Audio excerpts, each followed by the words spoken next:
வேலும் மகிழும் சேவலும் துணை. அனைவருக்கும் அன்பான வணக்கம். நான் மாரீஸ்வரி. 48 நாள் வேல்மாறல் பூஜையில் இன்றைக்கி 28வது நாளுங்க. முருகப்பெருமானின் நல்ல ஆசியுடனும் உங்களுடைய பெரும் ஆதரவுடனும் 48 நாள் வேல்மாறல் பூஜையில் 28வது நாளுக்கு மிகச்சிறப்பாக அடியெடுத்து வச்சிட்டோங்க. வெற்றிவேல் முருகனுக்கு எப்பயும் போல தயிராலையும் பாலாலையும் மஞ்சள் நீராலையும் அபிஷேகம் பண்ணி எடுத்துக்கிட்டேங்க. என்னோடய ஃப்ரெண்ட்ஸ் அண்ட் ஃபேமிலி மெம்பர்ஸில் ஒரு 2-3 பேர் என்கிட்ட கேட்ட கேள்வி என்ன அப்படின்னா, கிட்டத்தட்ட நீங்கள் 30 நாளாக சாமி கும்பிட்டுட்டு இருக்கீங்க, வேல்மாறல் பூஜை பண்ணிக்கிட்டு இருக்கீங்க, ஏதாவது உங்கள் லைஃப்பில் சேஞ்சஸ் தெரிஞ்சிச்சா, ஏதாவது இம்ப்ரூவ்மெண்ட் இருக்கா, ஏதாவது நீங்கள் கேட்டது கிடைச்சதா அப்படின்னு ரொம்ப ஆர்வமாக கேட்டாங்க. நான் அதுக்கு அவங்கக்கிட்ட என்ன சொன்னேன் அப்படின்னா, நான் முருகன்கிட்ட அது வேணும் இது வேணும் அப்படின்னு சொல்லி நான் நேர்ந்துக்கலைங்க. 48 நாள் வேல்மாறல் பூஜை நான் பண்ணுறேன், எனக்கு இதை பண்ணி கொடுங்க அதை பண்ணி கொடுங்கன்னு நான் முருகப்பெருமானுக்கிட்ட வேண்டிக்கலை.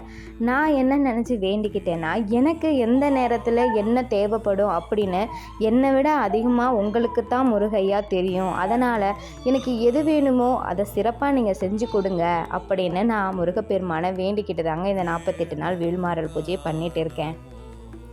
சரி வாங்க, முருகப்பெருமானின் 6 படை வீடுகளில் 2வது வீடான திருச்செந்தூரை பற்றி இன்னைக்கு விரிவாக பார்க்கலாங்க.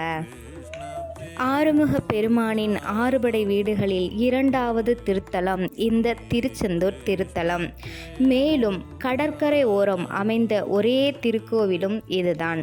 பொதுவாக முருகப்பெருமானின் திருக்கோவில்கள் அனைத்தும் ஏதாவது ஒரு மலை மேலோ அல்லது சிறிய குன்றின் மீது தான் அமைந்திருக்கும். ஆனால் இந்த திருத்தலம் சமதளத்தில் அமைந்துள்ளது. ஆனால் இதுவும் முற்காலத்தில் குன்றாக தான் இருந்தது என்றும் பின்னாளில் கடல் மட்ட உயர்வின் காரணத்தால் சமதளமாக மாறி போனதாகவும் சில ஆய்வுகள் சொல்கின்றன. இதற்கு சான்றாக இங்கு தற்போது இருக்கும் வள்ளி குகையை சுட்டி காட்டுகிறார்கள். சூரபதுமனை முருகப்பெருமான் வதம் செய்த இடம் இதுவாகும். இங்கு ராஜ அலங்காரத்தில் சண்முகனாக கைகளில் அன்னை தந்த வேலை தாங்கிக் கொண்டு வெற்றி வீரனாக காட்சி அருள்கிறார்.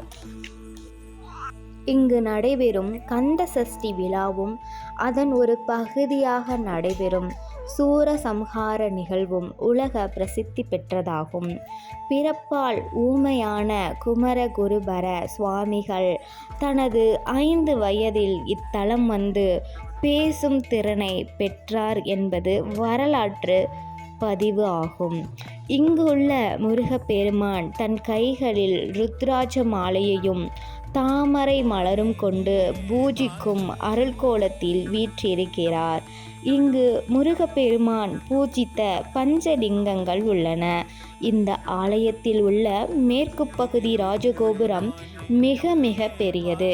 மூலவரான சுப்பிரமணியர் கிழக்கு பார்த்தும் சண்முகர் தெற்கு நோக்கியும் அருள் புரிகின்றனர். அடுத்த வீடியோவில் 3வது படை வீடான பழனியை பற்றி பார்க்கலாங்க.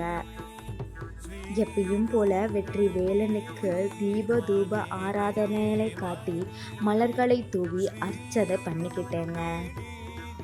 இதுவரைக்கும் என்னுடைய வீடியோவுக்கு முழு ஆதரவு கொடுத்த அனைவருக்கும் ரொம்ப ரொம்ப நன்றிங்க. என்னுடைய சேனலை சப்ஸ்கிரைப் பண்ணாமல் பார்க்குறவங்க சப்ஸ்கிரைப் பண்ணிடுங்க.